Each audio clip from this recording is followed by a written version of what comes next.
सोचो, अगर cricket match का अंपायर टीम के प्रेशर में डिसीजन ले तो क्या वो मैच फेयर होगा? नहीं, राइट? वैसे ही अगर सुप्रीम कोर्ट, जो हमारे कॉन्स्टिट्यूशन का गार्डियन है, जिसे हम final interpreter of the constitution कहते हैं, कस्टोडियन ऑफ द कॉन्स्टिट्यूशन कहते हैं, वो कॉन्स्टेंटली अगर पॉलिटिकल या एग्जीक्यूटिव प्रेशर में काम कर रहा है तो क्या वो देश के नागरिकों को जस्टिस दिला पाएगा? या फिर जो भी वो डिसीजंस लेगा क्या वो फेयर और अनबायस्ड होंगे? आई गेस हम सब का आंसर एक ही है, नहीं। सुप्रीम कोर्ट का इंडिपेंडेंट रहना सिर्फ एक लीगल नेसेसिटी नहीं, बल्कि हमारी डेमोक्रेसी के मेंटेन रहने की गारंटी है।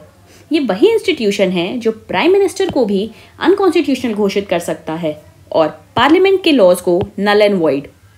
हे everyone, my name is Alka और स्वागत है आपका हमारी पॉलिटी की सीरीज में, जहां हम इंडियन पॉलिटी के इम्पॉर्टेंट टॉपिक्स को आसान और सिंपल तरीके से आप तक लाने की कोशिश कर रहे हैं।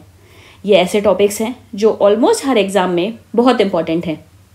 आज का हमारा जो टॉपिक है वो पिछले 2 लेक्चर्स का कॉन्टिन्यूएशन है। हम सुप्रीम कोर्ट ऑफ इंडिया के बारे में बात कर रहे हैं। पिछले लेक्चर में हमने सुप्रीम कोर्ट के ज्यूरिसडिक्शन को डिटेल में समझा था। आज का हमारा जो टॉपिक है वो है इंडिपेंडेंस ऑफ सुप्रीम कोर्ट। आज हम समझेंगे कि इंडियन कॉन्स्टिट्यूशन में ऐसे कौन कौन से प्रोविजंस हैं जो हमारे सुप्रीम कोर्ट को एक फियरलेस और इंडिपेंडेंट बॉडी बनाते हैं। From security of tenure to the removal, हम हर चीज़ को डिटेल में और अच्छे तरीके से समझेंगे। तो चलिए आज का लेक्चर शुरू करते हैं। पर सुप्रीम कोर्ट की इंडिपेंडेंस से रिलेटेड प्रोविजन जानने से पहले हम ये जान लेते हैं कि सुप्रीम कोर्ट की इंडिपेंडेंस हमारे लिए आखिर ज़रूरी क्यों है। सबसे पहला रीज़न है जस्टिस दिलाना। Supreme Court, as the name suggest, न्यायपालिका, हम इसे न्यायपालिका कहते हैं, यानी कि जो न्याय दिला सके। इसीलिए सुप्रीम कोर्ट देश के नागरिकों को जस्टिस, न्याय दिला सके बिना किसी प्रेशर के, अनबायस्ड तरीके से। उसके लिए उसका इंडिपेंडेंट होना बहुत ज़्यादा ज़रूरी है। सेकेंड रीज़न है हमारे फंडामेंटल राइट्स की प्रोटेक्शन कर सके। आर्टिकल 32 के अंदर सुप्रीम कोर्ट के पास पावर दी गई है कि वो हमारे फंडामेंटल राइट्स की प्रोटेक्शन के लिए रिट्स जारी कर सकते हैं, जिसके बारे में हमने पिछले लेक्चर में पढ़ा था। थर्ड रीज़न है चेक्स एंड बैलेंसेस मेंटेन करना। डेमोक्रेसी में हर इंस्टीट्यूशन, चाहे वो लेजिस्लेचर हो, एग्जीक्यूटिव हो या जुडिशरी हो, एक दूसरे को बैलेंस करता है। अगर सुप्रीम कोर्ट इंडिपेंडेंट होगा तभी वो एग्जीक्यूटिव और लेजिस्लेचर की गलतियों को और अनकॉन्स्टिट्यूशनल एक्शंस को रोक सकेगा। फोर्थ रीज़न है रूल ऑफ लॉ को मेंटेन रखना। इससे जो सिटीजन्स हैं उनका जो भरोसा है वो सुप्रीम कोर्ट पे बढ़ता है। लॉ सबके लिए बराबर है, चाहे वो पीएम हो या फिर आम आदमी। इंडिपेंडेंट जुडिशरी इंश्योर करती है कि लॉ सब पे इक्वली अप्लाई हो। फिफ्थ रीज़न है पॉलिटिकल मिसयूज का प्रोटेक्शन करना। अगर जुडिशरी इंडिपेंडेंट नहीं होगी तो रूलिंग पार्टी अपनी फेवर में कोई भी रूल बना सकती है, जैसे ऑपोजिशन को टारगेट करना या फिर अनफेयर लॉज पास करना। तो सुप्रीम कोर्ट अगर इंडिपेंडेंट होगी तो वो डेमोक्रेसी को डिक्टेटरशिप से बचा सकती है। तो ये हमारे बेसिक रीजंस हैं कि क्यों हमारी जुडिशरी इंडिपेंडेंट होनी चाहिए। क्या क्या? ताकि जस्टिस बिना किसी प्रेशर के डिलीवर कर सके, फंडामेंटल राइट्स को प्रोटेक्ट कर सके, चेक्स एंड बैलेंसेस को मेंटेन कर सके, रूल ऑफ लॉ को बनाए रखे, ठीक है, ताकि सारे रूल्स जो हैं वो इक्वली सब पे अप्लाई हो और पॉलिटिकल मिसयूज का प्रोटेक्शन कर सके। तो चलिए फाइनली अब उन कॉन्स्टिट्यूशनल प्रोविजंस की बात करते हैं जो हमारे सुप्रीम कोर्ट ऑफ इंडिया की इंडिपेंडेंस को इंश्योर करते हैं। पहला हो गया सिक्योरिटी ऑफ टेन्योर। जैसा कि हमने अपने पिछले लेक्चर में देखा था कि सुप्रीम कोर्ट के जजेस की कोई भी फिक्स टर्म मेंशन्ड नहीं है, सिर्फ एक रिटायरिंग एज मेंशन्ड है कि वो 65 ईयर्स ऑफ एज तक ऑफिस सर्व कर सकते हैं और उनके रिमूवल के प्रोसेस को उतना ही डिफिकल्ट बनाया गया है। अब ये रिमूवल का प्रोसेस कहाँ मेंशन्ड है? जजेस इंक्वायरी एक्ट 1968 में। और ग्राउंड्स कहाँ मेंशन्ड है? 124 आर्टिकल सब क्लॉज 4 में।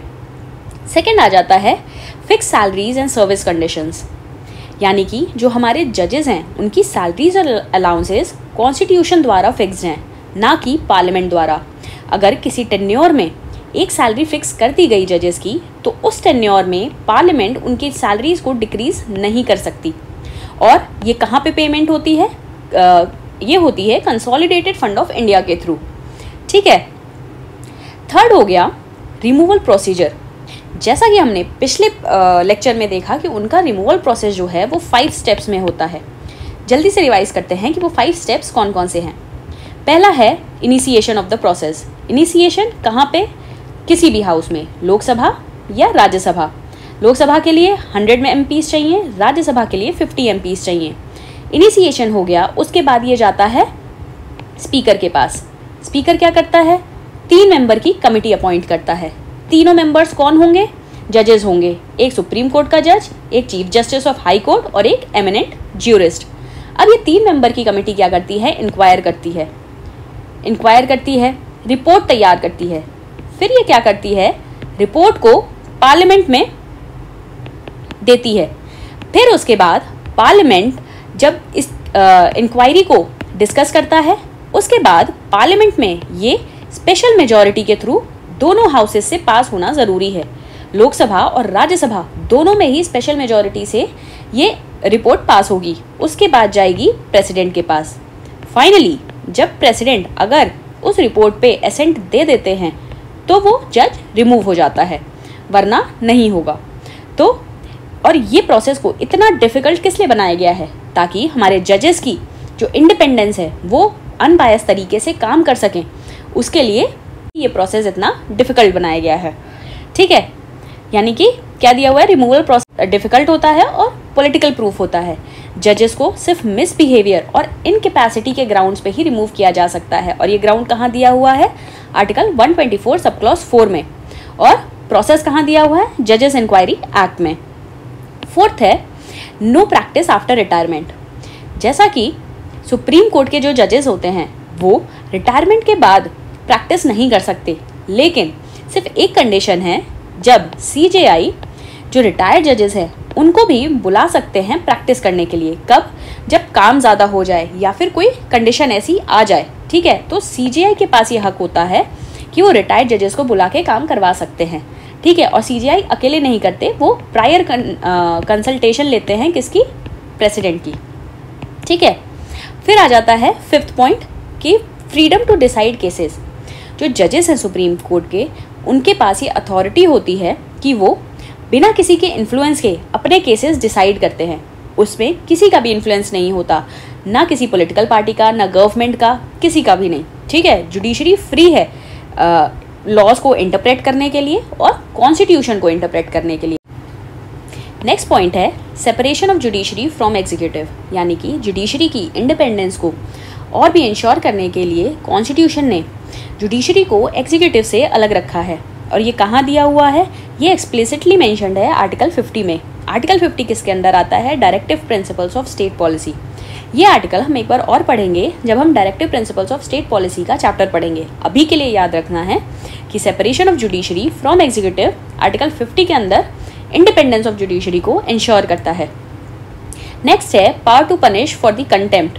आर्टिकल 129 के अंदर सुप्रीम कोर्ट के पास ये पावर दी हुई है कि जो भी उसकी डिग्निटी और अथॉरिटी को हानि पहुंचाता है उसके अगेंस्ट वो कंटेम्प्ट ऑफ कोर्ट का केस चला सकती है। ठीक है, और ये कहाँ दिया हुआ है? कंटेम्प्ट ऑफ कोर्ट का केस चला सकती है, वो आर्टिकल 129 में दिया है। नेक्स्ट पॉइंट है जजेस अपॉइंटेड बाय द प्रेसिडेंट। पिछले लेक्चर में हमने देखा था कि जो जजेस की अपॉइंटमेंट है वो प्रेसिडेंट करते हैं। कैसे करते हैं? चीफ जस्टिस और 4 सीनियर मोस्ट जजेस की कंसल्टेशन के बाद करते हैं। अब ये जो कोलिजियन सिस्टम है ये कहाँ से आया? 3 जजेस केस से आया। 3 जजेस केस में हमने देखा था कि एक कोलिजियन सिस्टम निकल के आया था, जिसके अकॉर्डिंग जो चीफ जस्टिस ऑफ इंडिया हैं वो 4 सीनियर मोस्ट जजेस की कंसल्टेशन लेंगे और फिर प्रेसिडेंट को अपनी एडवाइस देंगे जजेस को अपॉइंट करने के लिए। तो हम समराइज कर सकते हैं कि सुप्रीम कोर्ट की जो इंडिपेंडेंस है वो किस पे बेस्ड है? फिक्स्ड सैलरी है उनके पास, टफ रिमूवल किया गया है, कोई भी एक्सटर्नल प्रेशर नहीं है, जुडिशरी को एग्जीक्यूटिव से सेपरेट रखा गया है आर्टिकल 50 के अंडर, पोस्ट रिटायरमेंट रिस्ट्रिक्शंस हैं प्रैक्टिस करने पे, और सेपरेशन ऑफ पावर्स है। अब हम देखते हैं कुछ रिलेटेड आर्टिकल्स सुप्रीम कोर्ट से रिलेटेड जो हमने अभी तक के जितने भी लेक्चर्स हैं उसमें डिस्कस किया है। सबसे पहला हो जाता है आर्टिकल 124 जो सुप्रीम कोर्ट की फोरमोस्ट इस्टेब्लिशमेंट के बारे में बताता है। ठीक है, तो आर्टिकल 124 स्टैब्लिशमेंट बताता है, साथ ही इसके सब क्लॉजेज हैं जिसके अंडर सुप्रीम कोर्ट का कॉम्पोजिशन आता है, अपॉइंटमेंट आता है और रिमूवल प्रोसेस आता है। ठीक है, फिर आता है आर्टिकल 126 से लेकर आर्टिकल 128 जो कि एक्टिंग, एडहॉक और रिटायर्ड जजेस के बारे में बताता है। आर्टिकल 126 एक्टिंग जजेस of the supreme court, 127 ad hoc जजेस और 128 रिटायर्ड जजेस of the supreme court. Article 129 अभी हमने पिछले स्लाइड में डिस्कस किया कि आर्टिकल 129 जो है वो सुप्रीम कोर्ट का as a court of record है। ठीक है, कोर्ट ऑफ रिकॉर्ड का मतलब है कि सुप्रीम कोर्ट जो भी अपनी जजमेंट्स देते हैं उसको एज अ रेफरेंस मान के जो बाकी कोर्ट्स हैं वो अपनी जजमेंट्स सुना सकते हैं।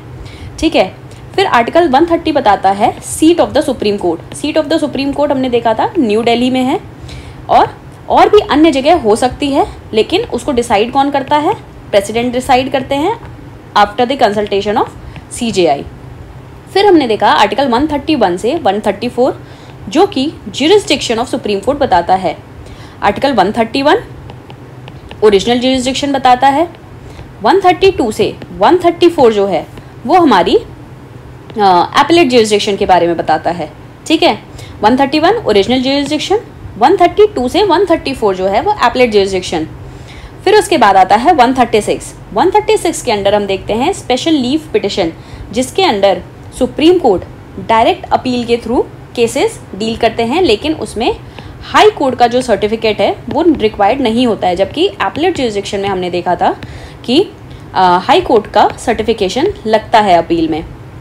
फिर एट लास्ट हमने देखा कि आर्टिकल 32 जो कि रिट ज्यूरिसडिक्शन के बारे में बताता है ऑफ सुप्रीम कोर्ट, और 5 तरीके की रिट्स देखी थी हमने, कौन कौन सी? हेबीस कॉर्पस, मैंडमस, सर्टियरी, प्रोहिबिशन और क्यो वारंटो। ठीक है, और जो काम सुप्रीम कोर्ट आर्टिकल 32 के अंदर करता है वही काम हाई कोर्ट जो है वो आर्टिकल 226 के अंदर करता है। बस डिफरेंस ये है कि हाई कोर्ट की जो रिट ज्यूरिसडिक्शन है वो सुप्रीम कोर्ट के रिट ज्यूरिसडिक्शन से बड़ी है। क्यों बड़ी है? क्योंकि सुप्रीम कोर्ट की जो रिट ज्यूरिसडिक्शन है वो रिस्ट्रिक्टेड है सिर्फ और सिर्फ फंडामेंटल राइट्स के वायलेशन के लिए, जबकि हाई कोर्ट की जो रिट ज्यूरिसडिक्शन है वो फंडामेंटल राइट्स के साथ साथ बाकी अन्य किसी राइट्स की, लीगल राइट्स की वायलेशन के लिए भी एलिजिबल है। That's all for this video.